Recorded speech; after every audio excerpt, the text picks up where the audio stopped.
Welcome to the #1 source for information, news, and opinion on your Columbus Blue Jackets. This is CBJ in 30, presented by Telhio Credit Union.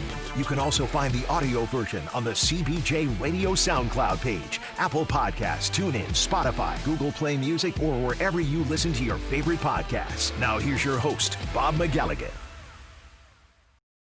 Welcome to CBJ in 30, presented by Telhio Credit Union. We're going to get right into it today. Jean-Luc Grand-Pierre, Fox Sports analyst, is joining me, and former Blue Jacket, by the way, you've got to say, because it's the absolute truth in this 20th anniversary season. But first, let me tell you about Telhio Credit Union. You know, they've been putting people ahead of profits for a long, long time, since all the way back in 1934.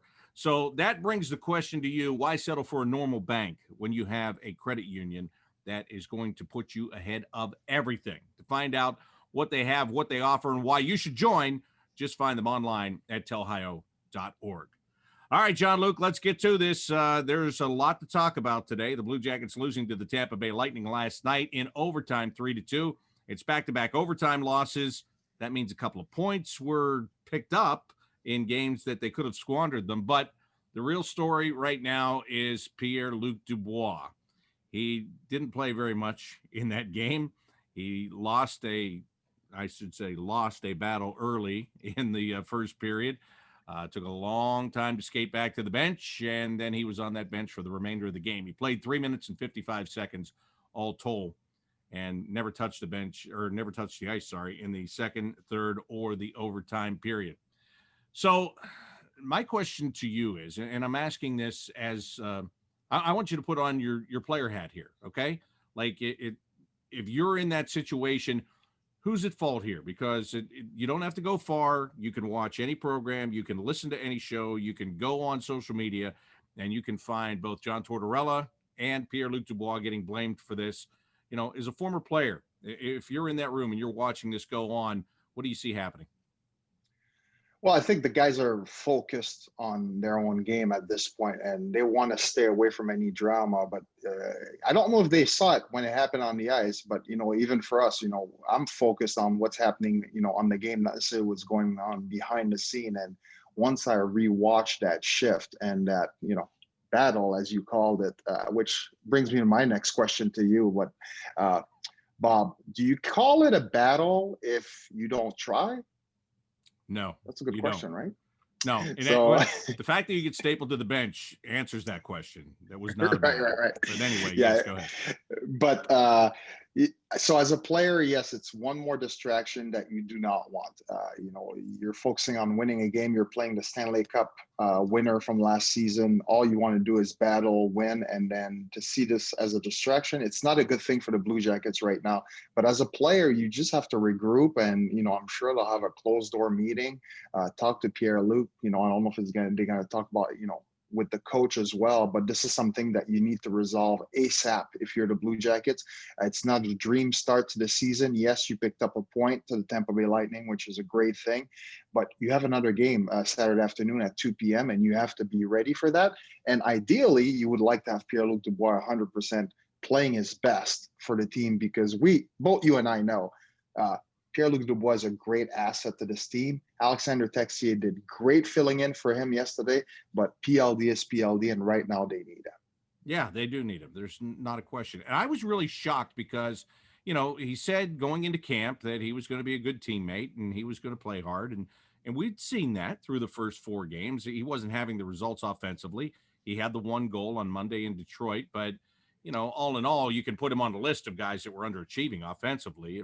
It didn't really stand out that much until the game against the Lightning. And that just, I mean, that stood out. It was so blatant. And then, Jean-Luc, here's another thing that I was really surprised about. He comes out for the second period. He's all the way down at the end of the bench. He's sitting by Elvis Verzlikins. And they showed this on TV. He's down there. He's laughing. He's carrying on. It was almost though, you know, the impression is there's not a care in the world, even though you know you're not going to be playing, that you're not going to touch the ice. And, you know, I think that rubs me the wrong way. I would imagine it rubs a lot of people the wrong way. And, you know, whether that is what was happening or not, when they catch you for that moment on TV or for a couple of moments, I mean, that's the perception, and that's not a good perception, is it? Yeah, it's not a good look. Yes, you don't necessarily want to be on the bench pouting and crying, but on the other end, you don't want to be like out there making joke like nothing just happened. And again, we don't know what happened in that locker room, but it definitely, it rubs us, it rubs the fans, and your own teammate the wrong way to show that you basically don't care if you're gonna sit for the rest of the game. It is what it is, and there I am sitting here. So it's not a good look. And again, just negative attention toward Columbus right now. And that's not what you want as a club right now. And John Tortorella has a role in this. There's no doubt. And I'm interested to get your opinion on, what his role is, what the level of blame is. Is there a level of blame? I mean, after the game, I think, look, I already had people telling me, oh, I can't wait for the post-game press conference. This should be just fire. It wasn't. It wasn't at all. I mean, he tried to downplay it for a while. When he did talk about it at the end, I thought he was very honest. I thought he said everything that he always says, and I'm going to get accused of being a torts apologist now because of my relationship with him, and that's fine. But it's true. What he said last night is the player dictates the amount of minutes they play. It's not me that's really dishing out the minutes. It's the player deciding how many minutes they're going to play by the way that they play when they get those minutes. And he's been consistent with that. So again, it's not that he has zero blame in the whole thing, but what, in your opinion, what is his role in this and the way it's going right now? Well, so you have a relationship with Torts. I don't have it. Again, I missed him by a year. He almost coached me in Rochester, and that would have been pretty fun to experience that that kind of coaching. But honestly, I don't think he has much blame at all, because the word ever since Tort's been here and throughout the league, that's the story. If you play hard, they'll play you, and mistakes will happen. He's not the guy that's, unless you're having a really bad game, he's not going to bench someone over a turnover, a mistake, or anything like that. But the lack, effort is the one thing that you can control every shift. And sometimes, yes, you're not going to have your best day, not your best effort. But this was like in your face, I'm not trying. And early in the first period. So it's not like you're tired. Yes, you can be frustrated, but how can you be frustrated that early in the game? So I hate to say it, I don't put much blame on him at this point, because, as a coach, your reputation is you're fair to anyone. What kind of message are you sending your room if you're, sending a guy that's basically dogging it, blatantly on TV, and you're sending him back on the ice for a regular shift? Now, all of a sudden, your message that, hey, you have to earn your ice time. I don't care if you're making $10 million a year or $700,000 a year. It doesn't matter. This is the standard, and you have to apply to it. So if you start breaking these rules, it's a really slippery slope as a coach. Yeah, and that is the point. I totally agree with you on that. And you only have to go back one coach to see this manifest itself. When Ryan Johansson was here and Todd Richards was the head coach, this was similar. He didn't ask for a trade request, but there were times when he was not playing the way that he needed to be playing. He was not playing up to the level that he should have been, and he was still getting the regular shifts, and he wasn't getting benched, and he wasn't getting scratched, and it could have happened at any point in time, and nobody would have said boo about it, but it wasn't happening. And then all of a sudden you had other players, and I talked to some of those players at the time where they would go, what's up with this? Like, I get in trouble and I get my ice time cut, and this guy, look at what he's doing, and there's no punishment for it whatsoever. So yeah, you don't have to go that far back in Blue Jackets history to see this. And you're right. And that's a challenge of every coach, isn't it? I mean, you're trying to keep 20 guys happy at one time, not so much happy, but you're trying to keep them responsible and driven and all of those things. So yeah, if you're going to talk the talk, you got to walk the walk. Yeah, you have to. And, I think one of the best example, if you're looking at the league, is Alexander Ovechkin early in his career, how he was kind of floating around, not doing much, defensively. And Barry Trotz came to Washington, and it was a little hard early on because Ovi wanted to be on the ice floating for 3-minute shifts. And then Barry Trotz kind of changed that, made him a better all-around player. And if you look at, Alexander Ovechkin now, he's well into his 30s and still producing, but Barry Trotz made him a better player. early on, maybe they had some frictions, but they worked it out. And obviously, the Washington Capitals won a Stanley Cup with both, with both of them in there. So it's not always easy as a coach to really change that culture, but it's something that has to be done, and you can't really veer off of it, blatantly, because now you're saying the wrong message in the room that, hey, this guy's under this set of rules and this guy's under this set of rules. It's just not going to work out.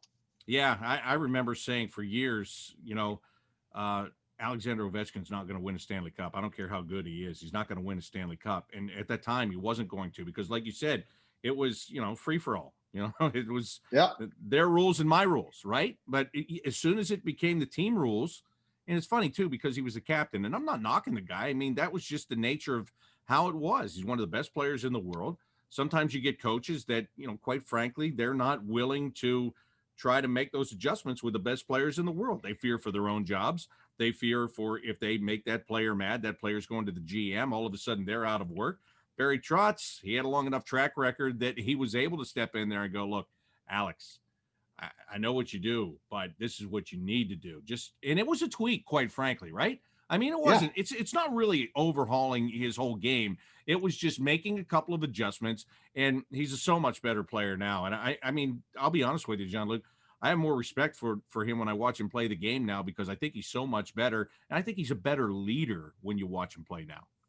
Yeah, he is. He's a better leader. And again, as a young captain, and you're the face of the franchise, they put the C on you for that reason. But yeah, you're the best guy, right? You're the most talented guy, so you get the C. You make the most money, you're the most talented. Doesn't mean you were ready to be a captain.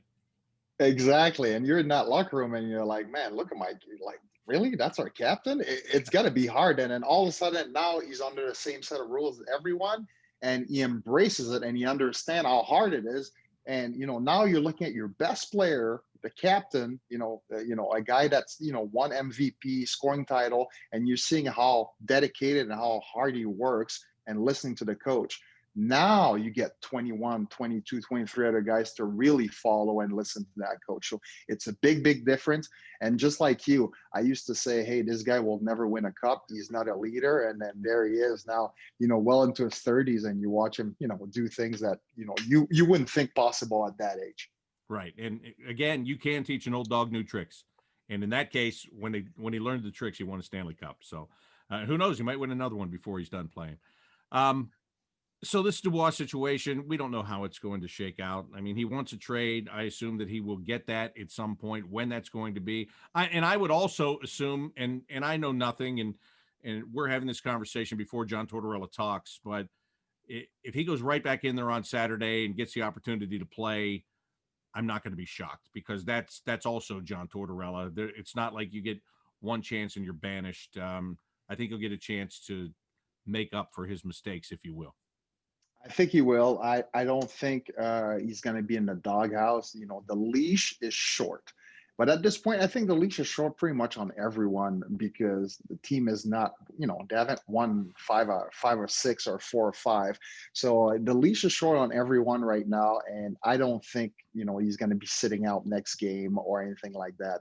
But he just has to bring it, immediately. It can't be that same type of performance, especially when you're playing against a Stanley Cup winner from the season before. You have the defending champs. It's your home opener. Yes, there are no fans, but come on, you need to put a better impression, not only for your fan base, but for yourself and for the team as well.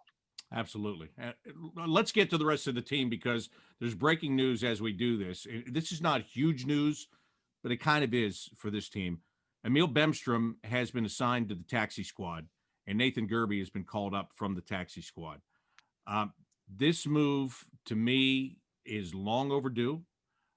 This is the right move. In fact, personally, once the American Hockey League is playing, I would consider letting Emil Bemstrom play in a situation where he can develop his game a little bit more. I know that, he played in Europe, and he had a good run before he came over here for training camp. But Jean-Luc, you watch him, and yeah, he's got talent and he's got some positives, but he is just having such a hard time putting them together. It's even harder when you're a skilled guy and you're playing on the fourth line. I understand that, but he gets moved off the puck easily. Physically, he's, it's tough for him to compete. You just look at some of his shifts. It's right there. It's right in front of you. Nathan Gerby is he a prolific scorer? No, but he's gritty. He's a typical fourth line guy. We've seen it. He's got speed. He's got grit. Guys love to play with him, and they love him being on the team and all that stuff. So this doesn't fix everything that ails you, but I think this is a good move and a step in the right direction for the Blue Jackets. Yeah, I think it is. It's something that they were hoping with him having some time playing in Europe during the midst of the pandemic while everybody was sitting at home, that him getting that would help him getting going and have a. I expected him to be a little bit ahead of schedule compared to the other players, but from the games I've seen so far, although they put him with some really good players, it seems like every time he ends up on the ice, they were spending a lot of time in the defensive zone. And, just simply getting it out of the zone is a challenge right now for Bemstrom. I don't know if it's still getting used to the system. I don't know if it's nerves, but I think they gave him a really fair chance because, yes, he spent some time on the fourth line, but yesterday they moved him around, moved him up the lineup, and still haven't seen anything great coming from him. So I think he still needs to learn. And like you said, a stint in the AHL definitely would not be a bad thing for him, just to get like the basic of the North American game and work on his confidence, obviously playing against, a little bit of a lower level. Let me ask you about this, because again, it's a player standpoint that you can give me that I can't bring to the table here. But this guy comes over last year, and the contract that he signed, the Blue Jackets were unable to send him to the American Hockey League until like the second half of the year. And by that time he's played all these games, but again, he's not developing. He's not getting better. And sure, it's great to come over and sign the contract and get the money and go straight to the National Hockey League and have that security of they're not going to send you anywhere. But if you look at the big picture, and maybe as a young player, you don't look at the big picture right away. You look at the NHL, but the big check. The big check. But is it worth a 2-year stint in the NHL just to go back to Europe and never be seen again? Is that worth it over coming over, getting into the American Hockey League? Like you said, adjusting to the North American game, which he obviously needs to do. And then, just go there and score, play your game, and then say, look, when you bring me up, I'm never coming back here again. It's as simple as that. To a person like me that didn't have that talent to play in the greatest league in the world, it's easy to say, well, why would you do that? I mean, just go develop in the American Hockey League and earn it, and then come there. And of course, I went through the American Hockey League, so I'm biased on that. But is it worth it as a player just to come over? Because look where he's teetering right now. I mean, it's very possible that he could go back to Europe and he could get a big contract somewhere, and he could play the rest of his life over there and never see this league again. Yeah, I mean, instantly it's worth it because now all of a sudden you sign, your entry level deal, which is 3 years, and it's like, hey, you are basically guaranteed to make your NHL money for 3 years. There's no minor league salary, and by the way, if you go back to Europe, if you get sent down, you have to go to Europe. So now your team doesn't have much of a choice because it's not like they're, a call up from Cleveland versus a call up from Finland is two different things. So of course they're going to keep you up, but on the long term, I remember. Danny Briere, who had I think he played 17 years in the NHL, almost 1,000 games, 975 or so. I remember early on, him and I were from the same draft, and I was in the AHL, and I was expected to be there. So, but I remember playing against him, and he's just dominating the American Hockey League. And I'm asking him, I'm like, why don't you just stay up in Phoenix or whatever it was? And he's like, honestly, I asked them to send me down, and I said, you're crazy. And he said, well, I'm playing fourth line in Phoenix. He's like, here I get to be on the first line, work on the power play. And Danny Briere looked at me and said, on the long term, it's gonna work out. And then you look at his career path, it's incredible. But the maturity from him and his agent to understand it's a better situation for him to play in the American Hockey League is like crazy. But you're passing out all that money and being in the NHL right away as an 18-year-old. But if you look at it on the long path, as far as where your career goes, it's much easier. There's some guys that, listen, they're super talents, we'll call them. They get in the league at 18, 19-year-old and they're impact players right away. But I think if you're going to be a young guy, you have to take it slowly. Look at the Detroit Red Wings back in the days, the New Jersey Devils. They used to pick, it doesn't matter if you're a top 5 pick, you were guaranteed to go back to junior or the American Hockey League because they want to bring you up as a pro slowly. And for Emil Bemstrom, yes, it's a young league right now. I get it. Guys are making the jump earlier. But for him, I think the right path is spending some time in the American League for sure. Yeah, and again, he's only going on the taxi squad, so he's going absolutely nowhere right now. It's just that Gerby's going to play tomorrow instead of Bemstrom, and they can switch that back around. But yeah, and when you were talking about all that, look, hockey is like life. It really is follow the money, right? You're talking about it. The players want to get the money. The agents now probably recommend, hey, let's go get that money while you have the opportunity to get it instead of going and developing. And quite frankly, from the team standpoint, this league has gotten so young. That's great because it's really fast and it's really skilled. It's also much cheaper than having some of those older guys because you're getting these young guys on the entry level contracts. They're not making as much as you would be if you had a really, like you used to have a veteran team where you had a couple of guys in their early to mid 30s and you're paying them a lot more money. So yeah, it's unfortunate. That's like the reality check, right? I mean, it really always comes back to that. It absolutely is. I mean, Bob, so your background's in baseball. Can you imagine if an NHL team came to you right away and said, hey, we'll give you 200 grand or 300 or, half, how much you make, 600? So 600 to cover the Columbus Blue Jackets right away, but you never covered hockey. And then you're like, whoa, slow down here. I need to start, I can't step in there. But you look at the money, you're like, of course I'm going to take it. But what is your career path, right? And I'm going to get fired in 2 years because I don't know it. And but at least you have all that money, right? You walk out with 1.2, so you're okay. That's right. But and I think it's the same thing with anything in life. You want to get to the top as soon as possible, and it's a natural instinct to want to jump on what seems like the best option. But sometimes the best option is not the obvious one in your face. And, again, like you said, he's just a taxi squad right now. But I think, we're talking like even 15, 20 games in the American Hockey League could make a big difference with these young guys sometimes. Yeah, I agree with that. And again, we both were there. We both know the value of developing, and guys are missing out on that now too. To me, there is something to be said to learning how to carry yourself, to learning how to live, if you will, and learning a professionalism that is pretty easily transferable from the American Hockey League to the National Hockey League. It is. And, myself, I've been gone through that path yet. Of course, I would have loved to be in the NHL right from the get-go, but there's something about, having to carry your own bag onto the bus and sitting on the bus, for 12-hour trips on the floor and, all crooked, playing games sore from the bus trip, not from the game before, the bus trip, and then playing 3-3, 3-4s. There's something that makes you appreciate it even more when you really get to the top. And like you said, you learn how to be ready because you look back on your career and say, hey, I used to, bus 12 hours, play one game, bus 6, play another one, less than 12 hours later.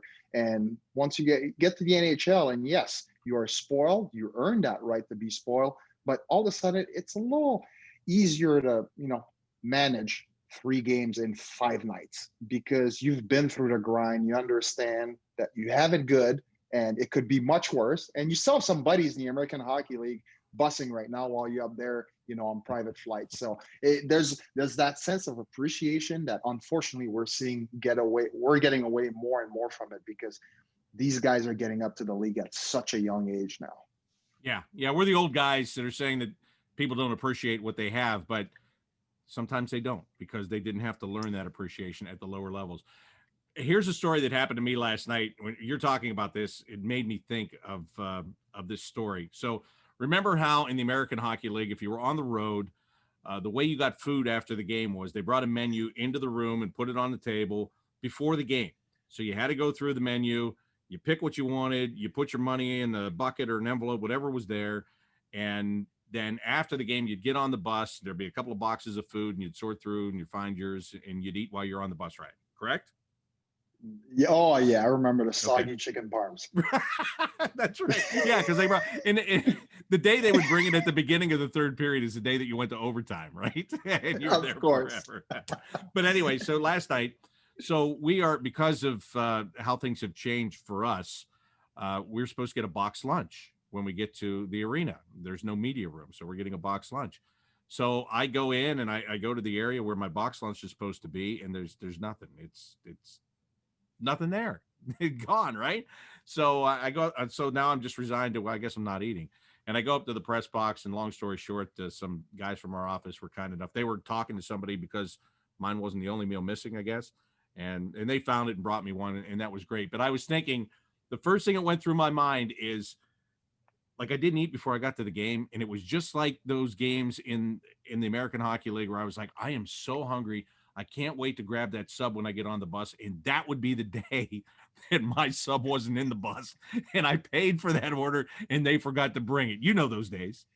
Oh yeah, they mess it up, and then now you're asking for the bus driver to stop at a gas station so you can grab some kind of bag of chips just to hold you up. Yeah, these were the good days, but till this day, Bob, I'm not gonna lie to you, I will never order pasta or chicken or anything like that to go in a restaurant, even during this pandemic, because I still remember that feeling of your chicken parm sitting there and just basically steaming itself and overcooking and getting so soggy. So I can't eat takeout just because of that reason. So great memories, but also bad memories that can affect you for life. That's a really good point. Hey, before I let you go, I want to ask you, what was it like for you to do a home game? Because, the road games, we all did virtual reality hockey, if you will. You were in Cincinnati in the studio, which you're used to doing on road games anyway. But being in the building and having zero fans there, I mean, it's a home opener. Normally there'd be 19,000 people. Defending Stanley Cup champs are in town. You've got a good rivalry with them for 2 playoff series in the last 2 years. How strange was it for you to be down there in the bowl and have it be essentially quiet with the exception of the fake crowd noise?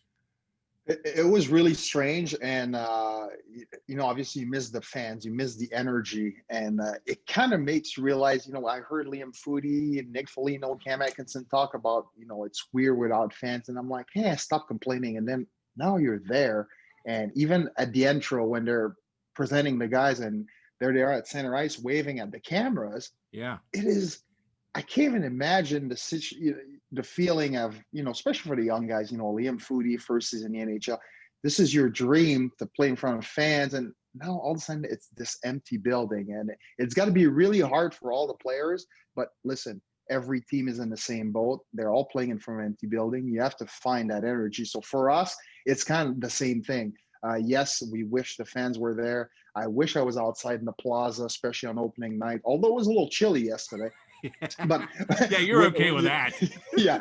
Although I know you have a great scarf collection from your days of coaching high school hockey, so you would look good. That's right. Best dressed coach in high school hockey in Columbus.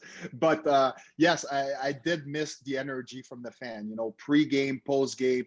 Brian and I are, talking to each other. Yes, there was a lot of music in the arena yesterday, but it still feels like we're just in a loud studio now. But I think the biggest difference for me was really feeling the energy from the fans, just right. Because we're in the concourse, so people walk by, high fives, hugs, whatever it is, fist bumps. And now there's just like us, a cameraman, and, Dave Metzel lurking in the back somewhere. So different. That's the scariest part right there, I'm sure. Metzel lurking. I hope he hears this. So 2:00 game against the Lightning. Once again tomorrow. That was supposed to be a 7. They moved it up to 2:00 because of the Hurricanes and their COVID situation. They can't play for a couple of days. I'm looking forward to that. Quite honestly, this team doesn't get to play very many day games. I think it'll be nice. And for the guys that are now at home and they can spend time with their families at home, to have a Saturday night off won't be too bad. Yeah, it's not going to be bad. There's no more college football, so the afternoon's wide open.